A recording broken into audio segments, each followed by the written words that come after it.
मैं उन सब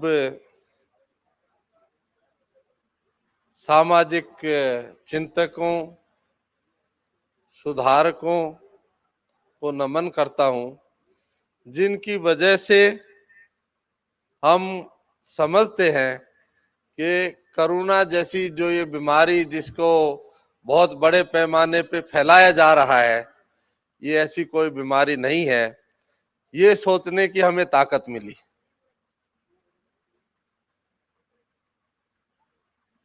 ये कोरोना जो है 7वीं तरह का वायरस है कोरोना की कैटेगरी में।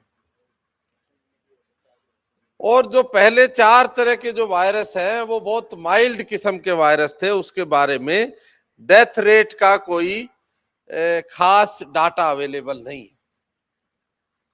लेकिन जो 5वीं तरह का कोरोना था, कोरोना मतलब ये कोरोना जो है, कोविड जो है एक अलग किस्म है, उसमें 5वीं तरह का जो वायरस था, ये मेरा अपना मतलब मेरी किताब में है, लेकिन मेरी अपनी सेइंग नहीं है। ये हार्वर्ड मेडिकल इंस्टीट्यूट है, उसमें रॉबर्ट एच सर्मलिंग एमडी उनका लिटरेचर है, और वो कहते हैं, is there any good news about the coronavirus, Harvard health publishing March 24, 2020। तो ये केवल मैं काल्पनिक तौर पे अपनी बात नहीं कह रहा हूं, ये बाकायदा डॉक्यूमेंटेड चीज है जिसको मैं बता रहा हूं। इसमें जो 5वीं तरह का जो कोरोना था, जिसको MERS नाम दिया गया था, इसमें 34% डेथ होती थी। पहले 4 तरह का कोई खास लिटरेचर अवेलेबल नहीं है, लेकिन जो 5वीं तरह का था उसमें 34% डेथ होती थी, मतलब 100 में से 34 आदमी मर जाते थे। जो 6ठे नंबर का जो कोरोना था, SARS नाम था उसका, इसको 11% लोगों की डेथ होती थी, 100 में से 11% लोग मरते थे।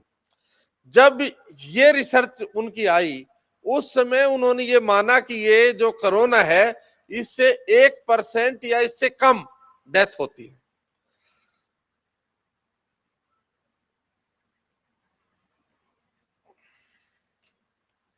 While thousands of people have died, the overall death rate is about 1% within bracket or perhaps even lower.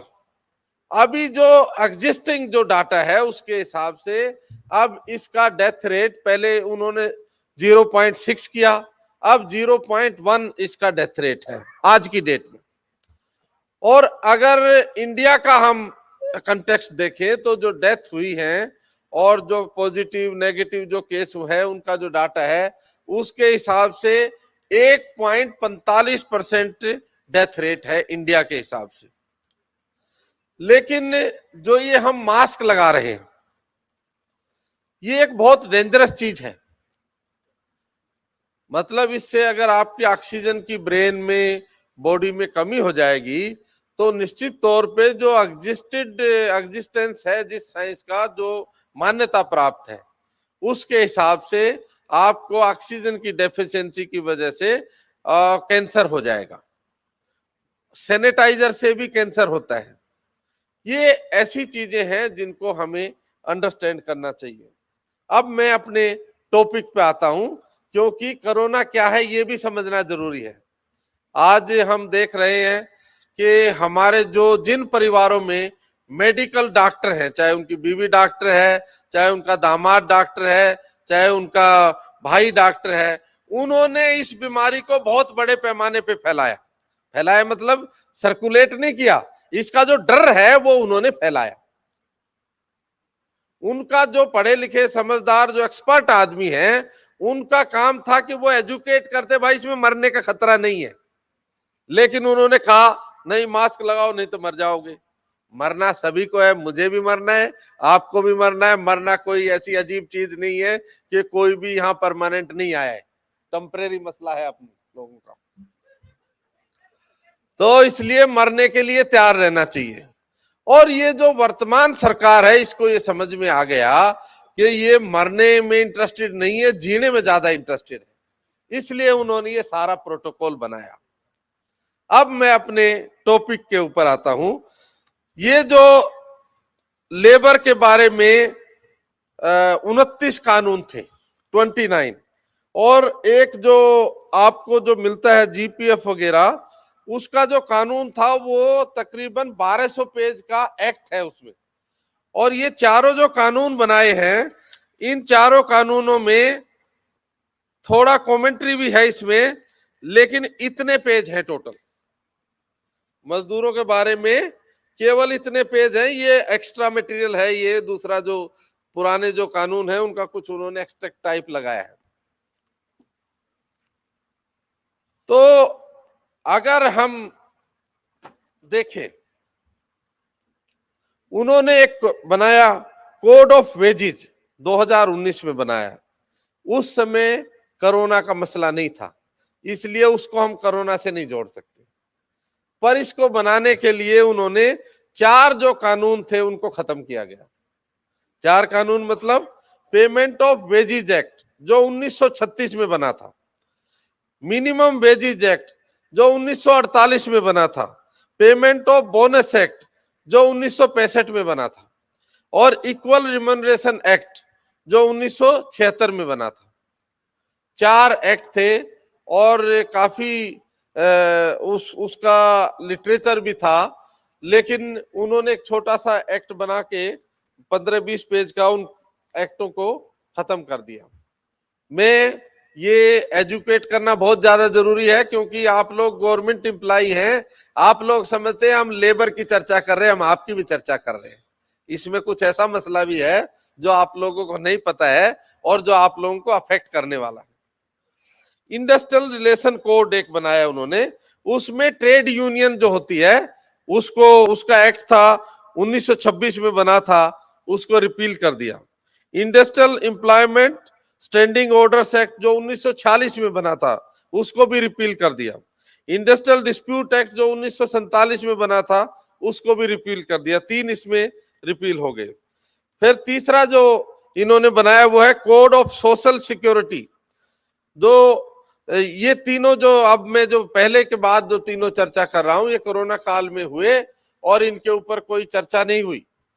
जैसे फार्मर्स के कानून बने ऐसे ये कानून बने, क्योंकि उसका जो लोकसभा राज्यसभा की डिबेट भी मैंने देखने की कोशिश की तो उसमें कोई डिस्कशन वैसा नहीं मिला। तीसरा कानून है कोड ऑफ सोशल सिक्योरिटी। इसमें आपके 9 जो एग्जिस्टिंग कानून थे उनको रिपील कर दिया गया। 9 एग्जिस्टिंग कानूनों में एम्प्लॉइज कंपनसेशन एक्ट 1923 का था, उसको रिपील कर दिया। एम्प्लॉइज स्टेट इंश्योरेंस एक्ट 1948 का था। Employees provident fund and miscellaneous provisions act 1952। ये जो कानून है ये 1200 पेज का प्रिंटेड मटेरियल इसका है, जो केवल बेयर एक्ट है। 2 वॉल्यूम में उसकी किताब होती है, अगर थोड़ा बहुत भी 2-2, 4-4 लाइन भी अगर कमेंट्री होगी तो 1 वॉल्यूम में नहीं हो सकती। और इसके बाद employment exchange compulsory notification of vacancies act 1959। जो नौकरियां लगती हैं वो एम्प्लॉयमेंट एक्सचेंज के थ्रू लगे और उसमें वरीयता सूची के बेसिस पे जिन जो पहले लोग अवेलेबल होंगे उसके हिसाब से उनका नाम निकलने का सिस्टम था। तो इक्वलिटी का जो अधिकार है वो आपका प्रैक्टिकली खत्म हो गया। अब जो एग्जिस्टिंग जो भी नौकरी आएगी वो किसी को भी लगा सकते हैं, क्योंकि उसके बारे में जो कानून है वो खत्म हो गया है। मैटरनिटी बेनिफिट एक्ट, जो मैटरनिटी बेनिफिट की जनरल चर्चा करते हैं, बाबा साहब के पीरियड में उसको बनाया गया था। ये मैटरनिटी रिलीफ जो हमारी महिलाएं हैं वो नौकरी जो करती हैं, तो अब गवर्नमेंट एम्प्लॉय को 6 महीने तक तनख्वाह मिलती है और वो उसके साथ अपने बच्चे का पालन पोषण कर सकती है, इतना उनको बेनिफिट मिलता है। वो कानून भी खत्म हो गया है, तो इसलिए ये महिलाओं को भी अफेक्ट करने वाला है। इसके साथ पेमेंट ऑफ ग्रेच्युटी एक्ट, जो गवर्नमेंट एम्प्लॉय रिटायर होने वाले हैं वो इसके ऊपर भी ध्यान दे। ग्रेच्युटी में 20 लाख रुपए तक की सीलिंग है, 20 लाख रुपए तक मिलते हैं।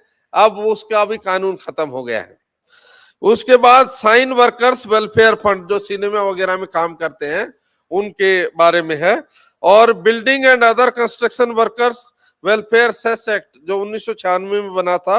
उसके बाद unorganised workers social security act, ये 2008 में बना था, उसको भी खत्म कर दिया। अब उसके बाद चौथा जो कानून है वो है occupational health and working condition code 2020। इस कानून को बनाने के लिए उन्होंने 13 कानून जो एग्जिस्टिंग कानून थे उनको रिपील कर दिया। 13 कानूनों में है फैक्ट्रीज एक्ट। अगर आप इन कानूनों का देखेंगे तो इनमें फैक्ट्रीज एक्ट की डेफिनेशन वगैरह का रेफरेंस है और कानून उसका रिपील कर दिया उन्होंने। Plantation labours act, mines act, working journalist and other newspaper employment condition of service and miscellaneous provision act 1955, working journalist fixation of pay of wages act 1958, motor transport workers act 1961, beedi and cigar workers condition of employment act 1966, contract labour regulation and abolition act. ये जो contract labour आजकल जो employment होता था वो इस कानून के तहत रेगुलेट होता था, वो कानून भी खत्म हो गया। उसके बाद आपका sales promotion employees condition of service act 1976 का था। Interstate migrant workman regulation of employment and condition of service, दूसरे स्टेट से जो लोग जाके वहां काम कर रहे थे उनकी सर्विस कंडीशन को रेगुलेट करने के लिए एक्ट था, वो भी खत्म हो गया है। और cine workers and cinema theatre workers regulation of employment act 1981 और dock workers safety health and welfare act 1984, the building and other construction workers regulation of employment and condition of service act 1996। ऐसे अगर आप देखेंगे इसको तो 1923 से 2013 तक जो कानून बने थे मजदूरों के पक्ष में वो सारे कानून खत्म हो गए। और ये जो कानून जो उन्होंने बनाए हैं इसमें कोई प्रोटेक्शन नहीं है, इसमें ऑब्लिगेटरी टाइप उसको बनाया है। और उसका जो मैंडेट जो पहले कानून था उसमें प्यूनिटिव मैंडेट था, उसमें पेनल्टी होती थी, वो सब सिस्टम अब उन्होंने खत्म कर दिया। तो जो कोरोना है, ये कोरोना क्या है, इसका कितने बड़े पैमाने पे प्रचारित किया गया। हमारी बहुत बड़े पैमाने पे एक डॉक्टर शिवा अय्यादुरई एक मेडिकल एक्सपर्ट है और वो इसी सब्जेक्ट के पीएचडी है। जब ये 22 तारीख को उन्होंने जनता कर्फ्यू किया था तो मुझे लगता है 25 को उसका वीडियो इंडिया में आ गया था और उन्होंने कहा था ये बिल गेट्स जो है ये कॉलेज ड्रॉप आउट है, ये कोई एक्सपर्ट नहीं है। लेकिन वो बिल गेट 22 साल से वैक्सीन बनाने के काम में लगा हुआ है। क्योंकि जो कम पढ़े लिखे लोग होते हैं, कुछ अच्छे भी होते हैं, लेकिन अगर उनका मेंटल जो ड्रॉप आउट होते हैं, अगर उनका मेंटल सिस्टम उल्टी डायरेक्शन में चल जाए तो वो ऐसे पूरा वर्ल्ड उन्होंने बंद करवा दिया और वो कुछ भी कर सकते हैं। जो आपका बेलारूस का जो राष्ट्रपति है उसने इंटरव्यू दिया और उसने कहा मुझे $895 मिलियन ब्राइब देने की कोशिश की ये जो लॉकडाउन लगाने के लिए। तो ये जो लॉकडाउन लगा है, ये lockdown WHO, world bank, IMF उनकी कंडीशन का पार्ट है। वो आपको पैसा तब देंगे जब आप लॉकडाउन लगाओगे। लॉकडाउन कितने दिन लगाओगे, ये जो रिस्ट्रिक्शन चल रही है ये किन्हीं और कारणों से चल रही है। तो ये एक सोचने की चीज है जिसके बारे में हमें चिंता करनी चाहिए। हमारे जो मजदूर भाई हैं उनकी अब जो ह्यूमन टच उनकी वर्किंग में होना चाहिए था, अब वो उसका जो लीगल सैंक्शन था, जबकि संविधान में वो सैंक्शन है, लेकिन उसका जो लीगल सैंक्शन था, जो कानूनी अमली जामा हमारी पार्लियामेंट ने उसके बारे में पहनाया था, वो पूरा सिस्टम अब उन्होंने खत्म कर दिया है। हमारे देश में कानून होने के बाद भी कोई बेनिफिट नहीं मिलता। जब उस सब्जेक्ट पे कानून नहीं है तो बेनिफिट कुछ मिलने की कोई संभावना मुझे तो नहीं लगती है। बाकी आप खुद समझदार हैं, आप अपना निर्णय कर सकते हैं। अब इसके बाद फार्मर्स के 3 एक्ट बनाए उन्होंने। Farmers produce trade and commerce promotion and facilitation act, मतलब वो फैसिलिटेशन करने के नाम पे एक्ट बनाया और पूरा उसका कारपोरेटाइजेशन कर दिया।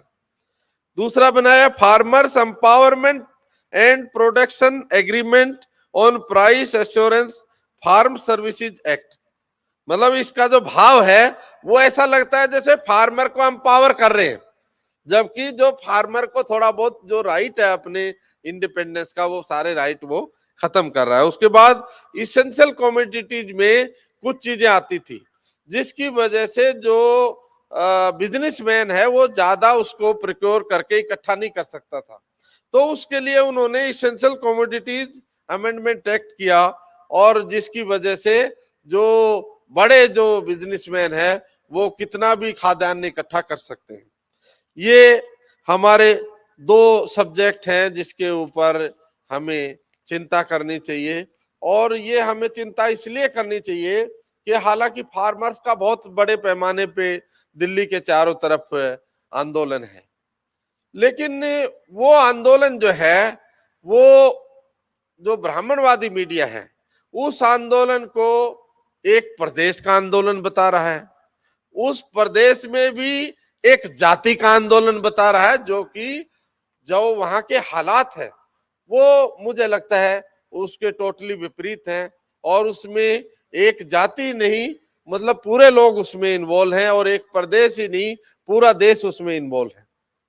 लेकिन क्योंकि हमारे लोग जो है उनका मेंटल वीकनेस है कि वो उनके चैनल देखने से बाज नहीं आ सकते, क्योंकि जब इसका बहुत ज्यादा कोरोना का प्रचार हो रहा था और डॉक्टर शिवा की जो वीडियो आई उसके बाद मैंने उसको बहुत जगह भेजा, तो एक मेरे दोस्त ने कहा कि यार मेरा लड़का जो है सीएमओ है और वो कह रहा है बीमारी बहुत बड़ी है। मैंने कहा तेरा लड़का तो इंडिया में ही है, ये तो अमेरिका में जा लिया, और अमेरिका वाला कह रहा है भाई इसमें कुछ नहीं है, तो हमारे वाला जो लड़का यहाँ है वो यहाँ का ट्रेंड है, वो यहाँ का ही आदमी वहां जाके एक्सपर्ट है, तो उसकी बात माननी चाहिए। लेकिन उस जमाने की अलग बात है, आज अगर हम उसको दूसरे दृष्टिकोण से देखें तो आज 9-10 महीने हो चुके उस बात को, तो कितने लोग मरे। ये अगर वायरस होगा तो मैं खड़ा खड़ा मर जाऊंगा, आप भी मर सकते हैं। ये कोई ऐसा नहीं है वायरस को अगर कमरे में बंद हो जाओगे तो वायरस नहीं आएगा, मास्क लगा लोगे तो वायरस नहीं आएगा, सैनिटाइजेशन लगा लोगे तो वायरस नहीं आएगा। मैं नहीं मानता कि ऐसा संभव है। अगर कोई भी वायरस है तो वो अपना एक्शन रिएक्शन करेगा। अब इसका दूसरा पहलू ये है कि इसकी आड़ में एक तो मजदूरों के जो अधिकार थे वो उन्होंने खत्म कर दिए, किसानों को जो इंडिपेंडेंस थी वो खत्म कर दी, उसके बाद जो गवर्नमेंट संस्थाएं हैं उनको उन्होंने बेचा। जब भारतीय जनता पार्टी पिछली बार सरकार में आई थी तो उन्होंने एक विदेश संचार नाम की संस्था बेची थी, और उसका केस मैंने किया था सुप्रीम कोर्ट में और हाई कोर्ट में भी। तो वो जो संस्था उन्होंने बेची थी विदेश संचार का, आप अंदाजा लगा सकते हो क्या उसका काम था। हमारे देश का कम्युनिकेशन विदेशों से वो करते थे, और उसका केबल समुद्र में उन्होंने डाला हुआ है विदेश संचार का, लेकिन उसको केवल 1439 करोड़ में बेचा था उन्होंने, 1439 करोड़ में बेचा था। और उसके बाद एक महीने के अंदर, जिस दिन वो एग्रीमेंट हुआ उसके एक महीने के अंदर उस संस्था के पास उसके शेयर थे वो 675 करोड़ उसका आया, 585 करोड़ रुपया उसको टैक्स का रिफंड हुआ, ऐसे करके 1925 करोड़ रुपया उसके पास एक महीने में वापिस आ गया। अभी हमारे साथी चर्चा कर रहे थे कि भाई ये बहुत सस्ते में बेच रहे हैं, ये तो सस्ते में भी नहीं बेच रहे, ये तो उसको 500 रुपए और 500 करोड़ रुपया और दे रहे हैं कि भाई ये पैसे भी ले ले और हमारी संस्था भी ले ले। 1439 की जगह उस संस्था के पास विद इन 1 मंथ, ज्यादा नहीं है, उसके डॉक्यूमेंट थे हमारे पास, 1925 करोड़ रुपया उस संस्था के पास वापिस आया। तो आप अंदाजा लगा सकते हैं। उसके बाद उन्होंने उस संस्था में जितने काम करने वाले लोग थे उनका हमने केस किया, तो ये सब लिटरेचर हमारे पास था। तो उन्होंने बहुत बड़े पैमाने पे काम किया था लोगों ने, लेकिन जो पूरा सिस्टम है अगर उसमें आप सत्ता में हो तब कोई भी एजेंसी आपके खिलाफ काम नहीं कर सकती। जब आप सत्ता से बाहर हो जाओगे तब कोई एजेंसी काम कर सकती है। तो उन्होंने बताया कि भाई फला आदमी इतने पैसे, ये गाड़ी उसको फला जगह ट्रांसफर होगी। उन्होंने कंप्लेंट किया लेकिन उस एक्शन नहीं हुआ उसके ऊपर। 3 दिन बाद उसी आदमी को पता नहीं फिक्टिशियस केस में या किसी और केस में उन्होंने पकड़ा। वो आदमी बॉम्बे में था पर उसका जो पैसा था उसको वहां दिखाया, लेकिन तीन मूर्ति के पास उसका वो जो आदमी ले जा रहा था पैसा, उसके बेसिस पे उन्होंने एफआईआर की और केस भी चला उसके बाद। तो ये जो संस्थाएं हैं, ये संस्थाएं हम ऐसा समझते थे कि सुप्रीम कोर्ट जो है ये रूल ऑफ लॉ की गारंटी देता है, फंडामेंटल राइट की गारंटी देता है। पर आज हम देखते हैं सुप्रीम कोर्ट में जब से कोरोना हुआ वो पूरा बंद ही है। ऑनलाइन जो सिस्टम होता है अगर उसमें 10 वकील जुड़े हैं, आपका नंबर आएगा तब तक आप बाहर हो जाएंगे या आप की आवाज ऑडिबल नहीं होगी। बहुत सारी ऐसी समस्याएं हैं जो आपको फेस करनी पड़ती हैं।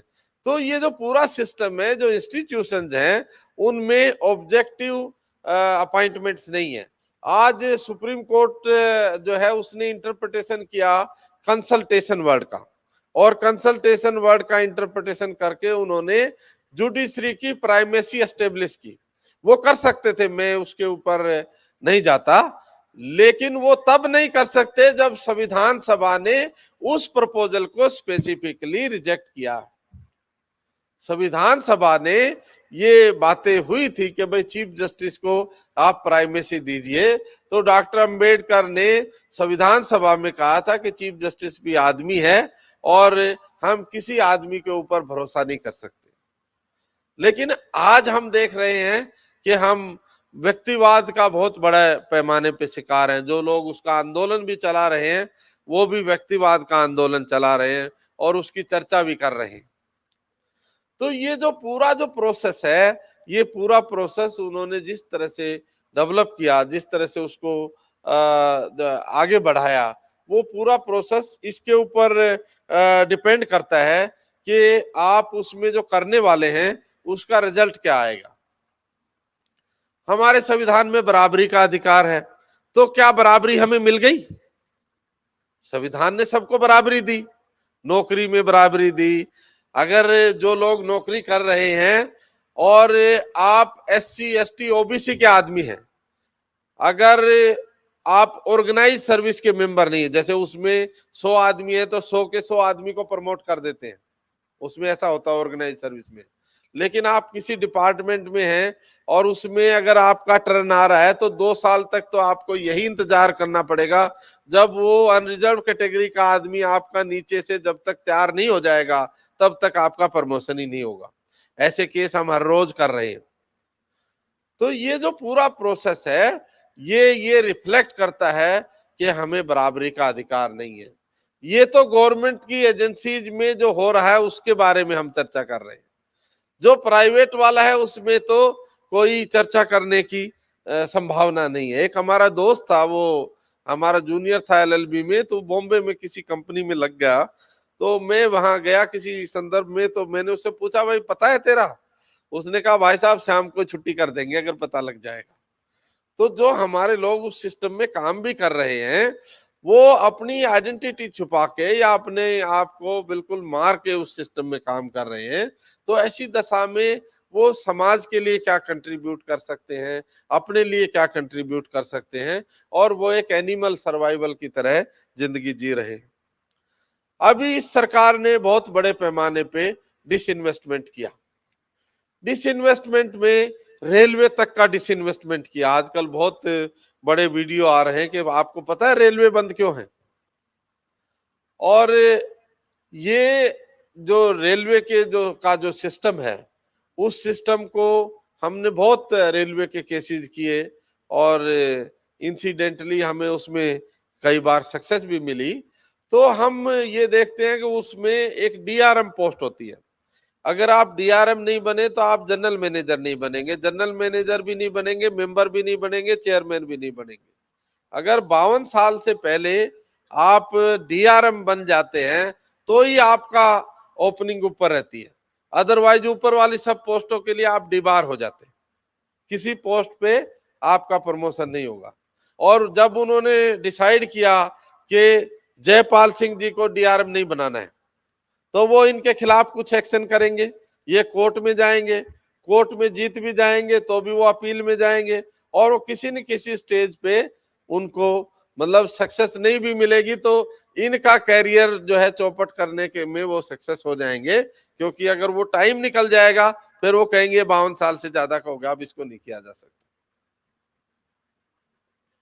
ये जो पूरा प्रोसेस है उन्होंने पूरा ब्राह्मणिकल सिस्टम के तहत इसको डेवलप किया। हमारे बहुत सारे साथी कोरोना के नाम पे चर्चा करते हैं ये WHO ने किया है। अरे भाई, WHO में भी तो इंडिया के आदमी है। जब उन्होंने आदमी के को हाथी का मुंह लगा के उसको एस्टेब्लिश कर दिया और उसकी पूजा पाठ करवा दिया, तो आफ्टर ऑल उनका देखिए ना, आप तुम अगर 100 साल पहले, 200 साल पहले, 1000 साल पहले मानते हो तुम्हारी साइंस इतनी डेवलप थी, तो आज डेवलप करके दिखाओ, आज जोड़ो किसी आदमी के हाथी का आप मुंह हाथ जोड़ के दिखा दो तो हम मान लेंगे तुम्हारी बात सही है। तो ये जो पूरा प्रोसेस है ये उन्होंने केवल मूर्ख बनाने के लिए डेवलप किया। अब इसका जो लेटेस्ट उदाहरण है, रेलवे है, LIC है, BSNL है। हमारे एक साथी ने बताया कि BSNL की जमीन जो है वो प्राइम लोकेशन पे होती है, रेलवे की जमीन प्राइम लोकेशन पे होती है, क्योंकि जो भी शहर या कोई जगह होती है तो वो उसके हार्ट में वो लैंड उसकी होती है। तो ये जो लैंड है उसके ऊपर भी वो कब्जा करना चाहते। कटिहार का जो एग्जाम्पल दिया था हमारे साथी ने, तो कटिहार का जो एग्जाम्पल दिया, ये सारे देश में जो उनकी जगह है, जो भी उनकी लैंड है वो प्राइम प्लेस पे होती है, उस जगह को लेने के लिए भी वो इस तरह की एक्टिविटी करते हैं। लेकिन मैं एक उदाहरण देना चाहता हूं। उदाहरण ये है कि अगर आप बेच रहे हो, आपके पास पैसे नहीं है, तो आपके पास मंदिर बनाने के पैसे कहां से आ गए? अभी हमारे किसान भाइयों ने इसका विचार किया और उन्होंने कहा भाई, गुरुद्वारे वाले लंगर खिला रहे हैं, गुरुद्वारे वाले दूसरी सेवाएं कर रहे हैं, मंदिर वाला कोई नहीं आया, तो मंदिर को दान देना बंद करो। ऐसा मुहिम उन्होंने चला रखी है। और ये अंधविश्वास की परिकाष्ठा है कि वो अभी भी मंदिर, ऐसे स्थिति में जब आदमी को जीने मरने का, अगर ये मान लिया जाए उन्होंने प्रचारित किया कि कोरोना है, तो कितनी खराब दशा है, उसमें भी वो मंदिर बनाने में इंटरेस्टेड है। मंदिर को चलो हम कह सकते हैं कि भाई वो प्राइवेट लोग बना रहे होंगे, उन्होंने प्राइवेट इकट्ठा किया होगा। अभी वो पार्लियामेंट भी बना रहे हैं, नई पार्लियामेंट की बिल्डिंग बना रहे हैं। नई पार्लियामेंट की बिल्डिंग की मैं ऐसा समझता हूं कि आने वाले 500 साल में भी जरूरत नहीं है।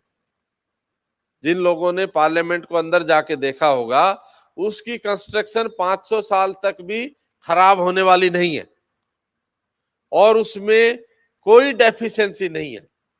अगर आप ज्यादा एमपीज बनाना चाहते हैं तो उसकी सीटिंग सिस्टम में आप चेंज करके बना सकते हैं, लेकिन ये जो पूरा सिस्टम है उन्होंने इतने बड़े पैमाने पे उसको डेवलप किया कि जब 75 साल होंगे तब ये बिल्डिंग तैयार हो जानी चाहिए। 2 साल में वो बिल्डिंग तैयार करना चाहते हैं।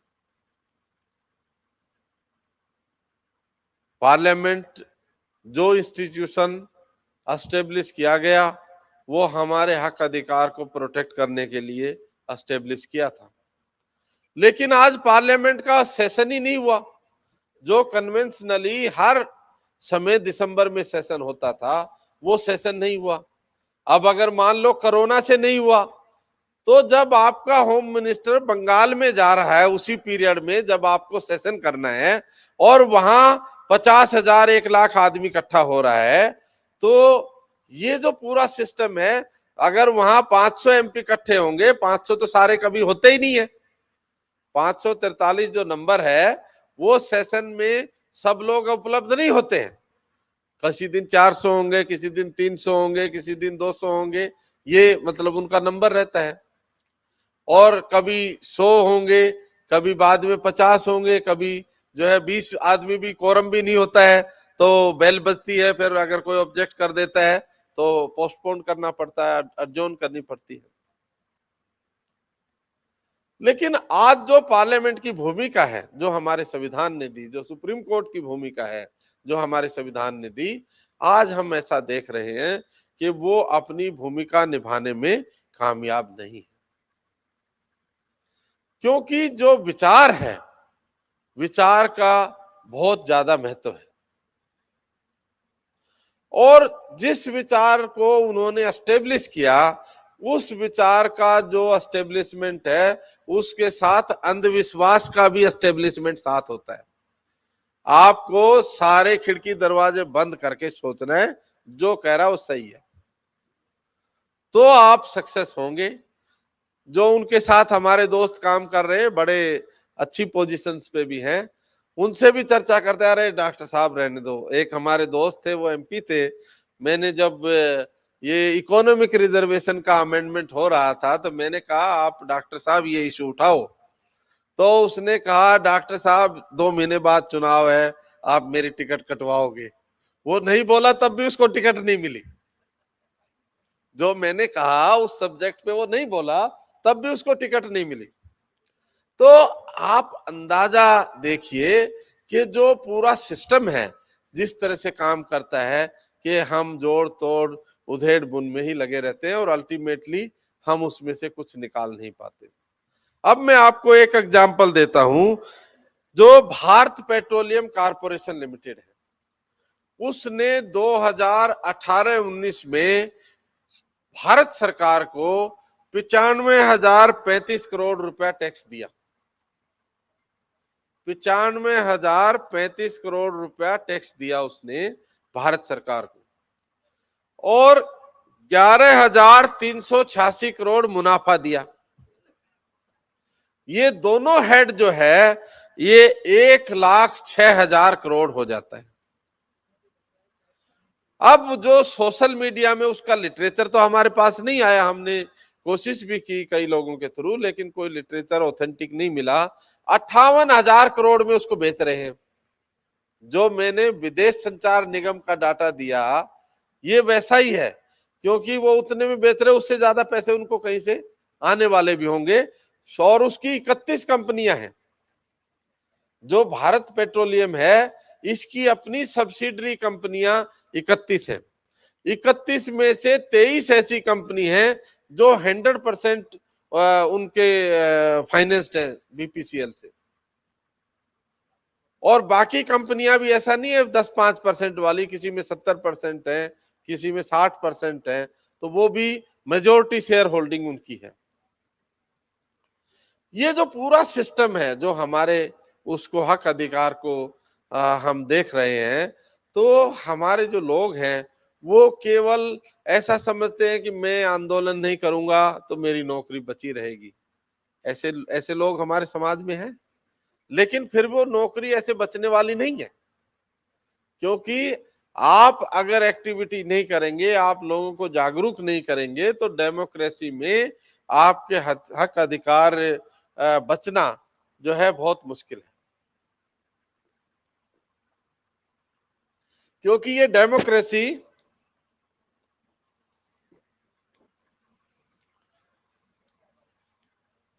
ये जो डेमोक्रेसी है, डेमोक्रेसी क्या होती है? अगर 543 जो सांसद हैं वो आपस में चर्चा करके कोई फैसला नहीं करते हैं, तो इसका मतलब डेमोक्रेसी नहीं है। आज हम देखते हैं हमारी संस्थाओं में भी बहुत बड़े पैमाने पे कोई चर्चा नहीं होती। तो जो हमारा जो काम है, आपस में डिस्कस करना, डिबेट करना, ऐसा नहीं है अगर मैं आप कोई अगर स्टैंड ले रहे हैं, मैं उसके काउंटर कोई सुझाव दे रहा हूं, कोई विचार दे रहा हूं, तो मैं आपका विरोधी हूं ऐसा नहीं है, लेकिन अगर हम आपस में चर्चा करके नहीं उसको करेंगे तो उसका बहुत बड़े पैमाने पे जो समाज का जो रिप्रेजेंटेशन होना चाहिए, जो विचार आना चाहिए, वो उसमें निहित नहीं होगा। अब जैसे बीजेपी रूल्ड जो गवर्नमेंट थी उसने फार्मर्स के एक्ट पास किए, लेबर्स के पास किए, जो पहले वो कहने लगे कांग्रेस मुक्त भारत चाहिए। मैं कोई कांग्रेस का प्रचारक नहीं हूं, पर डेमोक्रेसी में किसी भी पार्टी से मुक्त आप डेमोक्रेसी कैसे चाह सकते हैं? कोई भी पार्टी है, मैं ऐसा मानता हूं कांग्रेस और बीजेपी एक ही है, ऐसा नहीं है, मैं उनको अलग अलग नहीं मानता हूं। उनका जो विचार है, उनका जो काम करने का तरीका, उसमें वो कोई अलग अलग नहीं दिखते, लेकिन एक पार्टी कहे हमने उससे मुक्त होना है। अभी राजस्थान में एक म्युनिसिपैलिटी का चुनाव हुआ, उस म्युनिसिपैलिटी के चुनाव में कांग्रेस बीटीपी भारतीय ट्राइबल पार्टी से असेंबली में समर्थन ले रही है, उसने भारतीय जनता पार्टी को समर्थन दे दिया और भारतीय जनता पार्टी का मेयर बना दिया राजस्थान के ट्राइबल एरिया में। ऐसा हुआ, अभी की बात है, 10 दिन पहले की। अभी वो मेयर कोई लेडी है जो मेयर बनी है, वो बीजेपी की मेयर है, कांग्रेस के समर्थन से बनी है। नहीं तो एक सीट कम थी बीटीपी की, उनकी 16 सीट है, अगर वो 17 होते तो अपने आप जीत जाते, लेकिन इनके मदद से इन्होंने उसको समर्थन दिया तो बीजेपी का आदमी जो है, बीजेपी की लेडी, वो चुनाव जीत गई। तो उनका जो विचार है उसमें अगर मत भिन्नता होती तो जैसे सेकुलर के नाम पे ये जो दूसरी पार्टियां हैं वो कहती नहीं बीजेपी के साथ नहीं जाना, हम सेकुलर हैं, तो वो कैसे कांग्रेस के साथ चले गई? कांग्रेस बीजेपी के साथ कैसे चला गया? इसका मतलब उनका विचार एक है, विचार में मत भिन्नता नहीं है। अब अगर इसको दूसरे तरीके से हम देखें, जो मेयर का जो पोजीशन है वो कोई ट्राइबल एरिया में मेयर की सीट है, बहुत ज्यादा उसकी अहमियत वैसे नहीं होगी, और जब आप उनसे असेंबली में समर्थन ले रहे हो, वो जो बीटीपी है उसके एमएलए हैं जीते हुए, वो कांग्रेस की सरकार को समर्थन दे रहे हैं, लेकिन वो जब मेयर का चुनाव आता है तो वो एक आदमी का समर्थन उसको नहीं देते हैं, जिसकी वजह से भारतीय जनता पार्टी को देने की वजह से उनका आदमी जीत जाता है। ये जो पूरा सिस्टम है, ये इसको हमने एक अलग नजरिए से देखना है। एक आदमी ने कहा मैं स्टेशन पर चाय बेचता था, आज वो रेल ही बेच दी उसने, रेलवे स्टेशन बेच दिए। 200 स्टेशन तो पहले ईयर मार्क थे बेचने वाले। तो ये जो विजन है, ये विजन सबका नहीं हो सकता, ये बहुत कम लोगों का ऐसा विजन हो सकता है, क्योंकि जो रेल जैसा जो डिपार्टमेंट था, हम उनका केस करते हैं, उसमें अगर 1 करोड़ का एलिगेशन लगता है ना किसी पे, तो ये माना जाता है ये बहुत डेड ऑनेस्ट आदमी है और ये जबरदस्ती इसके ऊपर एलिगेशन लगा रहे हैं। मतलब इतना बड़ा डिपार्टमेंट है, अगर कोई आपने चीज खरीदनी है, एक हमने केस किया उसका, उसमें जो आप जैसे एसी में जब चलते हैं तो उसमें सैनिटाइजर होता है हैंड वॉश वगैरह के लिए, 2 आइटम उन्होंने लगाए। किसी ऑफिसर ने उसकी चिट्ठी निकाली थी कि भाई ये आइटम टेस्ट के लिए यूज करो आप, तो उस प्रोसेस में जो मेंबर था उसने स्टैंड लिया कि नहीं मेरी डायरेक्शन पे उन्होंने किया है, और रेलवे में अगर हम ये टेस्टिंग नहीं करेंगे तो हम इंप्रूवमेंट नहीं कर सकते। लेकिन ये जो है, इसकी वजह से हमारे जो बिरदी साहब थे, जिनको चेयरमैन रहना था रेलवे बोर्ड का तकरीबन 2.5 साल, उनको चेयरमैन की पोस्ट नहीं मिली। मतलब उन्होंने एक कोई आइटम हाथ धोने के लिए या सैनिटाइज करने के लिए 2 आइटम उस बाथरूम में जो होते हैं, उनको टेस्ट करने के लिए पहली बार चिट्ठी निकाली, उनका इतना ही दोस्त था। उन्होंने कोई खरीद नहीं की, उसकी खरीद किसी और ने की, लेकिन उसके बाद में उस खरीद में कोई एलिगेशन लगा, और उस एलिगेशन की वजह से जो बिरदी साहब थे, पंजाब के हमारे ऑफिसर थे, वो जो है उसको जो चेयरमैन बनना था, तकरीबन 2-2.5 साल चेयरमैन रहना था, उसको जनरल मैनेजर से ही रिटायर होना पड़ा और वो चेयरमैन नहीं बन पाया। तो उनका जो सिस्टम है किस तरह से काम करता है आप अंदाजा लगा सकते हैं। अब मान लो हम कहते हैं कि बराबरी का अधिकार होना चाहिए। बराबरी के अधिकार में अगर आप देखेंगे रिजर्वेशन प्रमोशन का आप इशू लेंगे तो 1995 में रिजर्वेशन प्रमोशन लागू करने के लिए मंडल के बाद मंडल का जजमेंट आया 16 नवंबर 1992 को और 5 साल तक रिजर्वेशन प्रमोशन की व्यवस्था करनी थी। मंडल के जजमेंट से पहले ओबीसी को भी, जो बैकवर्ड क्लास के नाम से उस समय चलता था, रिजर्वेशन प्रमोशन मिलती थी। लेकिन कांग्रेस ने केवल शेड्यूल कास्ट शेड्यूल ट्राइब के लिए रिजर्वेशन प्रमोशन की।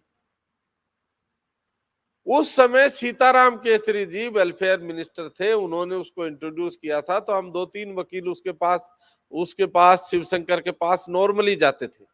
तो हमने कहा कि सर बैकवर्ड क्लास के लिए भी, मतलब उस समय हमारी भावना डिफरेंट थी, लेकिन हमने ये कहा कि बैकवर्ड क्लास के लिए भी होना चाहिए, क्योंकि वो बैकवर्ड क्लास थे, तो इसलिए हम उनको कह रहे थे बैकवर्ड के लिए भी होना चाहिए। हमारी भावना ये थी उस जमाने में।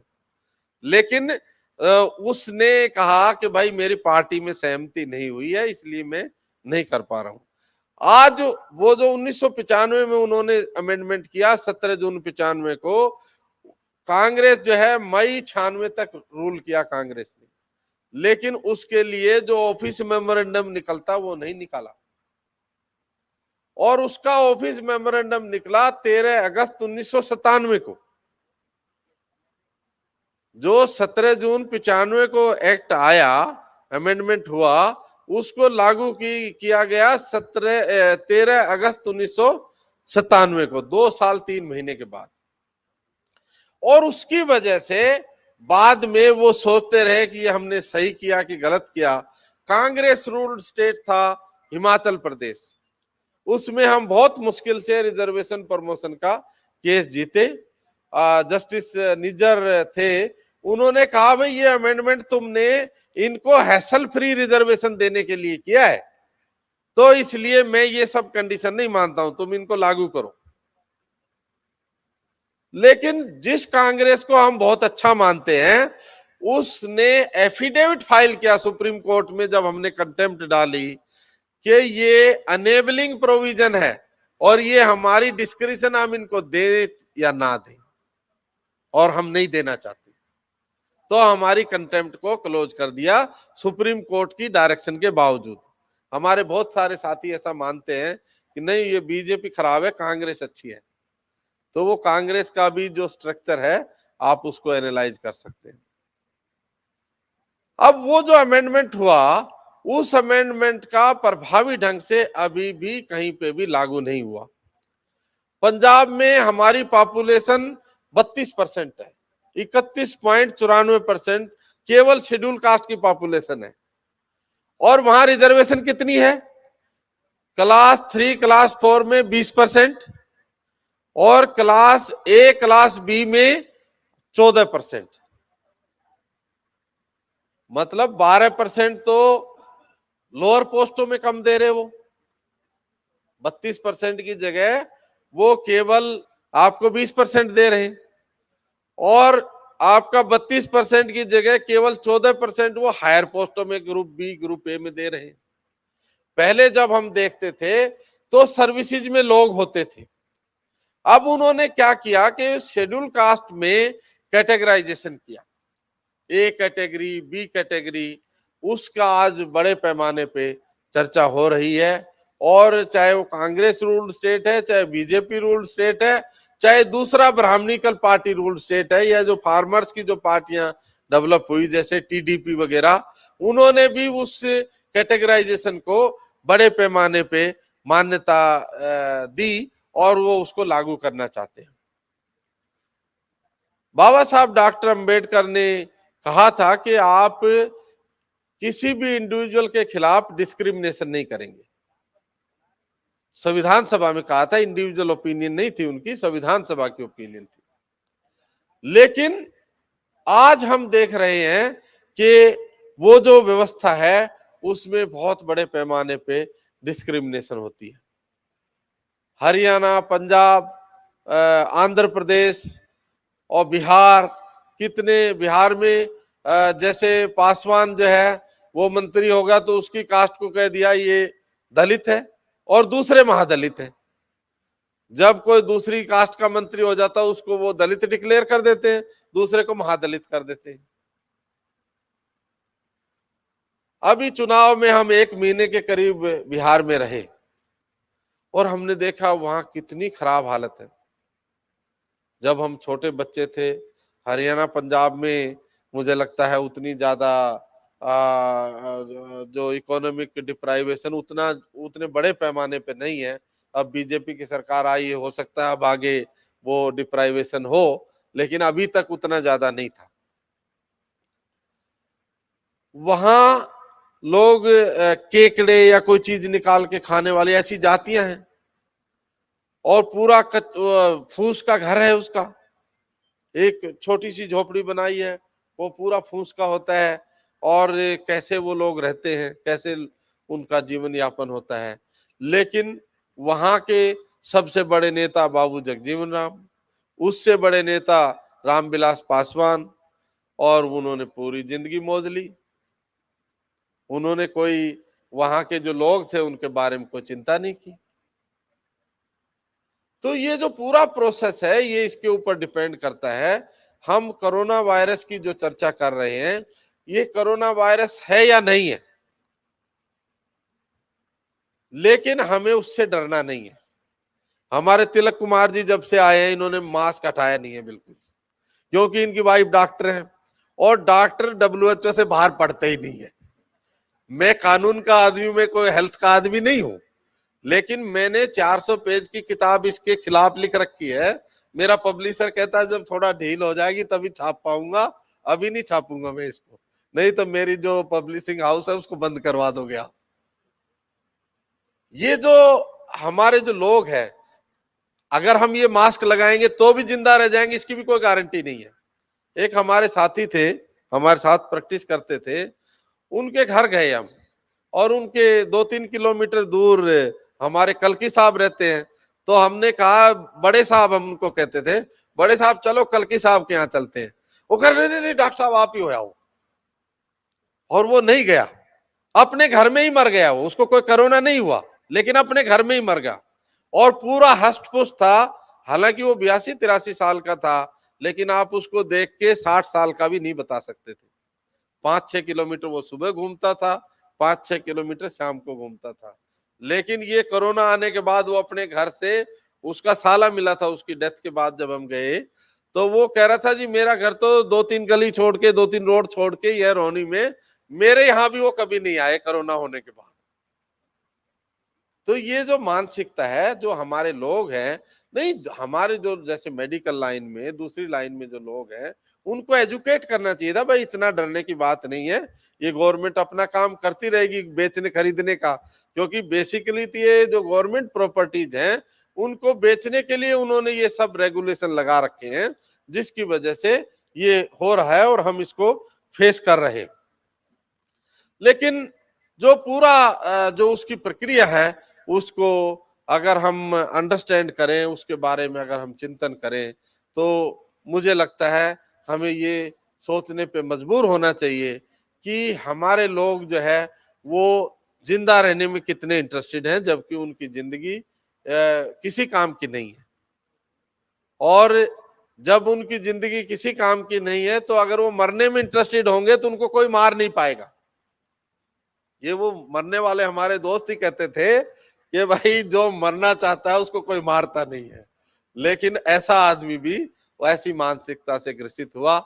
लेकिन ये जो पूरा प्रोसेस है, इस प्रोसेस को अगर हम देखें तो बहुत बड़े पैमाने पे सरकारी संपत्तियों का जो बेचा जाना, और उनको बेच के आप कोई नेशनल इंटरेस्ट में कोई काम नहीं कर रहे। पार्लियामेंट जिसकी जरूरत नहीं है आप उसको बना रहे हैं, सब लोग उसको मना कर रहे हैं। लेकिन ऐसा क्या डेवलप करना है? तो पार्लियामेंट की बिल्डिंग से पार्लियामेंट नहीं होती है, आपके विचार से पार्लियामेंट चलेगी। जब आप डेमोक्रेसी का विचार अपने दिमाग में नहीं रखते, अपने एक्शन रिएक्शन में नहीं रखते, तो ऐसी डेमोक्रेसी से कोई डेमोक्रेसी नहीं आने वाली है। इसलिए हमें डेमोक्रेसी का विचार समाज में एस्टेब्लिश करना है। अगर आज जो बामसेफ इंस्टीट्यूशनल डेमोक्रेसी जिस तरह डेवलप कर रहा है, अगर ये डेवलप हमारे समाज में हो जाएगी, तो पार्लियामेंट रहे ना रहे, संविधान रहे ना रहे, आपको कोई खतरा नहीं होगा। ये तब खतरा है क्योंकि हमारा जो विचार है वो संविधान संगत नहीं है। हमारे ज्यादातर जो लोग हैं उनका जो विचार है, जो संविधान के प्रिंसिपल है, उसके खिलाफ काम करता है। संविधान कहता है equality, liberty, fraternity and justice. जो 6 तरह की फ्रीडम हमारा संविधान देता है, इस कोरोना ने वो 6 की 6 फ्रीडम खत्म कर दी। हमें मूव करने की फ्रीडम थी, उसके ऊपर रिस्ट्रिक्शन लगा दी। हमें सेटल होने की फ्रीडम थी, आज आप देखते हैं किसी प्रदेश में कहते नहीं बिहार वाले एग्जाम देने नहीं आएंगे। भाई संविधान उनको कहता वो कहीं भी जा सकते हैं, कहीं भी सेटल हो सकते हैं, कोई भी बिजनेस कर सकते हैं, लेकिन एक कोई पार्टी, एक कोई आदमी जो है ऐसा विचार खड़ा कर देता है। और इंसिडेंटली हमारे दिग्विजय सिंह जो कांग्रेस के नेता थे, उन्होंने ये प्रूव किया कि बाला साहब ठाकरे बिहार के रहने वाले। जिस आदमी ने बिहार के खिलाफ आंदोलन चलाया, बिहार के लोगों के खिलाफ आंदोलन चलाया, उसने ये प्रूव किया कि उसके दादा बिहार से बॉम्बे आए थे। तो आप अंदाजा लगाइए कि भाई जो आदमी है, उस ये जो जितने लोग जैसे जो वायलेंट, हमारे कुछ संस्थाएं ऐसी प्रचारित कर रही हैं कि वायलेंस से हमें अधिकार मिल जाएंगे, वो क्यों कर रहे हैं? क्योंकि उनका समाज में कोई बेस नहीं है, और वो अगर ऐसा नहीं करेंगे तो उनको मानेंगे भाई ये जो है ठीक आदमी नहीं है और इनका कुछ नहीं है। तो वो अपना एग्जिस्टेंस बनाने के लिए, समाज में ये प्रदर्शित करने के लिए हम बहुत कमिटेड हैं, वो वायलेंस की तरफ हमारे बच्चों को धकेल रहे हैं। मैं ऐसा मानता हूं कि किसी भी सिस्टम में वायलेंस के जरिए अधिकार नहीं मिल सकते।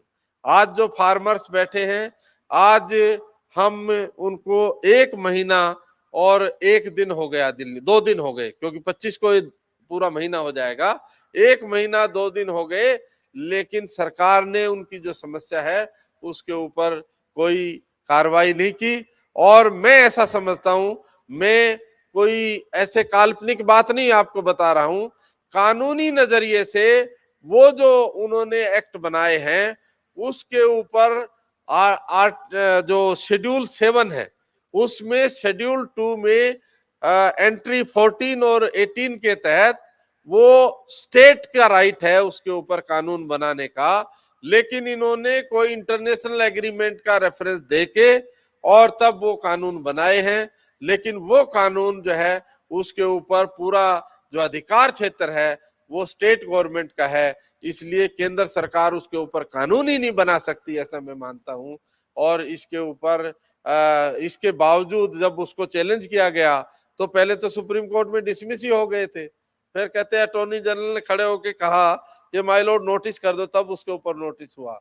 तो आप अंदाजा लगाइए इंस्टीट्यूशन भी किस तरह से काम कर रहे हैं।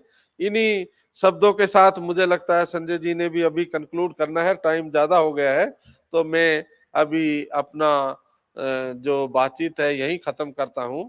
और मैं ऐसा मानता हूं कि जो हमारे अधिकार हैं, ये अधिकार जागरूक होने के बाद ही बच सकते हैं, क्योंकि डेमोक्रेसी में जिस तरह का प्रतिनिधित्व है, जिस तरह की का सिस्टम काम कर रहा है, जैसे शेड्यूल कास्ट शेड्यूल ट्राइब को रिजर्वेशन प्रमोशन है, रिजर्वेशन है पॉलिटिकल ऑफिस में, MP MLA का जो रिजर्वेशन होता है, मैं ऐसा मानता हूं वो रिजर्वेशन खत्म होना चाहिए। क्योंकि आर्टिकल 330 और 332 में जो पार्लियामेंट और असेंबलीज में रिजर्वेशन का जो प्रावधान है वो केवल 10 साल के लिए था, और हमारी किसी संस्था ने ये नहीं कहा कि आप ये रिजर्वेशन कंटिन्यू करो, लेकिन वो कंटिन्यू कर रहे हैं। और हमारी सब संस्थाओं ने कहा हमें रिजर्वेशन प्रमोशन दो, वो नहीं दे रहे।